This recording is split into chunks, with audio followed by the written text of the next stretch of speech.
2025년 4월 7일 새벽기도에 오신 여러분을 주님의 이름으로 축복하고 환영합니다. 오늘 우리에게 주신 하나님의 말씀은 누가복음 20장 1절부터 18절까지의 말씀입니다.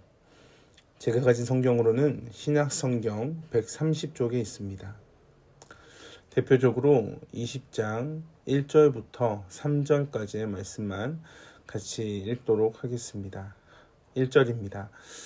하루는 예수께서 성전에서 백성을 가르치시며 복음을 전하실새 대제사장들과 서기관들과 장로들과 함께 가까이 와서 말하여 이르되 당신이 무슨 권위로 이런 일을 하는지 이 권위를 준 이가 누구인지 우리에게 말하라. 대답하되 이르시되 나도 한 말을 너에게 물으니 내게 말하라. 아멘. 20장에 처음에 보면 대제사장, 서기관들 그리고 장로들이 등장합니다. 주님께서는 이미 9장에 예언하신 말씀이 있습니다. 예루살렘에 입성하기 전에 예수님은 9장 22절에 이렇게 말씀하십니다. 이르시되 인자가 많은 고난을 받고 장로들과 대제사장들과 서기관들에게 버림받아 죽임을 당하고 제3일에 살아나리라. 이렇게 말씀하십니다. 그러니까 예수님이 지금 대제사장들과 서기관들과 장로들을 만나는 것을 이미 알고 계셨습니다. 그러면서 무엇을 또한 예상하고 계시냐면 죽임을 당할 것을 예상하고 계십니다. 이제 대제사장들, 서기관들, 장로들이 예수님을 죽이려고 하는 계획을 세울 겁니다. 마가복음을 통해 예수님께서 예루살렘에 얼마나 계셨는가 그 종족을 추적해 보면 주님께서 예루살렘으로 주일에 입성하십니다. 그리고 월요일에 성전을 정화하시고 그리고 대제사장, 서기관, 장로들과 화요일, 오늘 말씀에 나오는 이 화요일에 논쟁을 합니다. 그리고 예수님이 목요일에 잡히시고 금요일에 십자가에 달리게 되십니다. 즉 오늘 사건은 십자가 사건 3일 전의 일입니다. 그러면서 17절에 매우 중요한 말씀을 합니다. 건축자들이 버린 돌이 모퉁이의 머릿돌이 되었느니라. 왜 이러한 말씀을 어떠한 맥락 가운데에서 하시는지 한번 살펴봤으면 좋겠습니다. 대제사장들, 서기관, 장로들이 예수님께 와서 무슨 권위로 이런 일, 즉 예수님이 복음을 전하는 일을 하고 있느냐라고 물어보고 있습니다. 당시에 사내들인 공회에서 가르치는 권세를 예수님 당신이 받았습니까? 라고 따지며 묻고 있는 겁니다. 그들이 생각했던 이 권위, 가르치는 권세는 굉장한 권위를 의미했습니다. 그러니 예수님은 이러한 권위가 없는 자다라는 것으로 예수님을 몰아가고 있는 겁니다.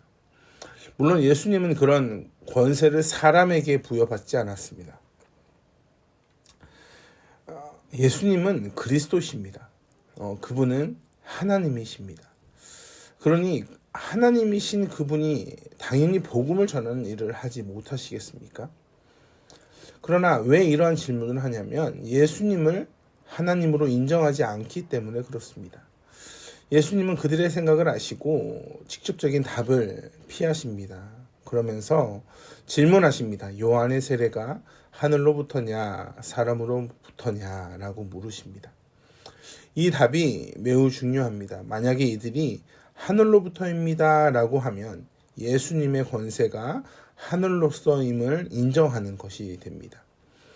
만약 사람으로부터다 라고 한다면 요한을 사람으로 라고 인정하게 되는데 당시에 많은 사람들은 요한이 많은 사람들이 생각할 때 선지자다 라고 생각을 하고 있었습니다.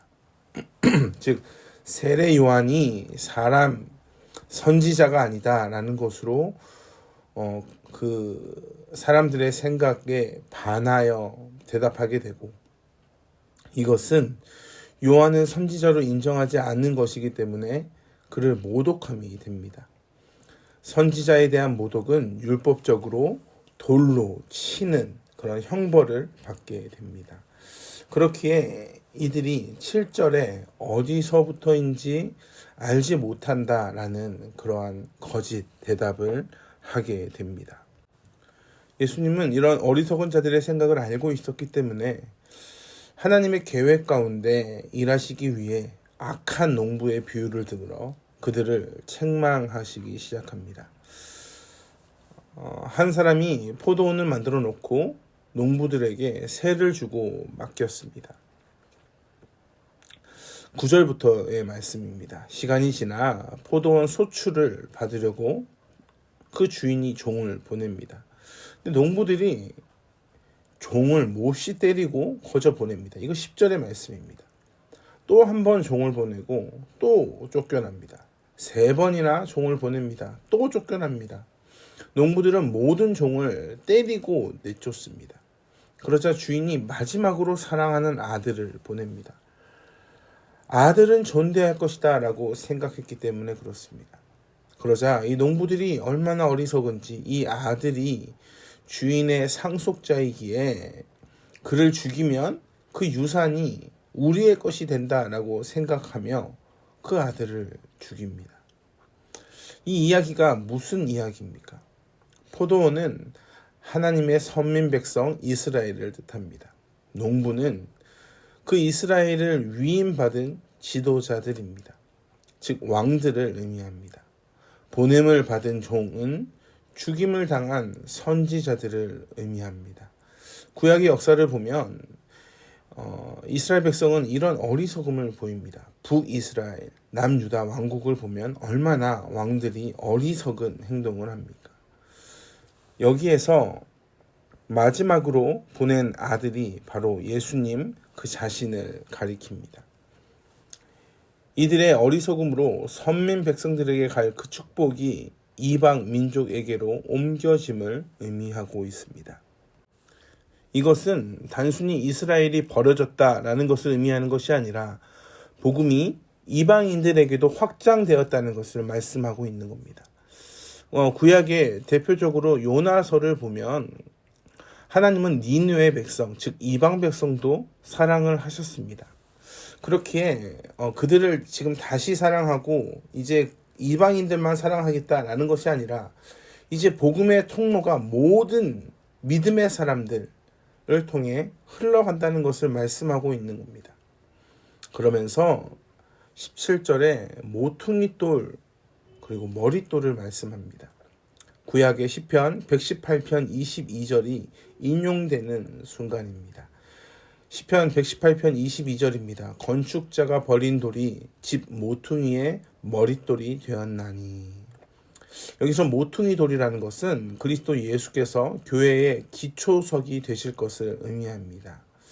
이 모퉁이 돌은 아주 핵심이 되는 돌인데 이 돌을 손으로 잡아 빼면 그 모든 집이 다 무너져 버립니다. 즉 핵심의 축이 되는 그런 돌입니다. 결국 그 모퉁이 돌의 머릿돌이 되었다는 말씀은 건물이 완성되면 맨 마지막으로 올려놓는 돌, 그것이 머릿돌을 의미하는데 결국 이것은 주님의 재림을 뜻합니다. 이 비유의 말씀을 듣고 서기관들과 대제사장들이 이 비유가 자기들을 가리켜 하는 말씀인 줄 알게 됩니다. 왜냐하면 그들은 구약의 말씀을 너무나 잘 알고 있었기 때문에 그렇습니다. 구약의 왕들이 얼마나 어리석은 행동을 했는지 알고 있습니다. 바벨론 포로 시절 가운데 열왕기서를 기록할 때 그 역사를 너무나 잘 알고 있습니다.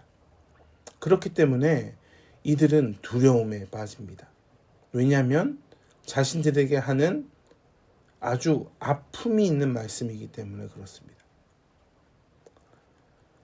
18절에 예수님을 거절하거나 스스로 맞서려는 자는 자멸하며 최후 심판의 멸망을 당할 것을 예수님은 말씀하십니다. 그러자 이들이 예수님이 비유로 하신 그 말씀처럼 그 아들을 죽인 것처럼 예수님을 붙잡으려고 합니다. 그러나 무엇으로 하나님의 일하심과 계획을 막을 수 있겠습니까? 지금은 죽을 때가 아닙니다. 3일 뒤에 금요일이 돼서야 예수님은 십자가를 지셔야 했습니다. 그러니 예수님은 그들에게 붙잡힘 당하지 않습니다. 사랑하는 성도 여러분, 결국 마지막은 있습니다. 그러면 오늘 여러분에게 하시는 말씀은 무엇입니까? 여러분에게 맡기신 포도원은 무엇입니까? 이제 이스라엘이 아닌 우리에게 하나님의 은혜로 우리가 그 포도원을 맡게 되었습니다. 그리고 때가 이를 때 주님이 우리를 부르실 겁니다. 내 것을 이루려고 그 수많은 선지자들을 죽이려고 했다면 그 모든 것은 의미 없는 것으로 남게 될 겁니다.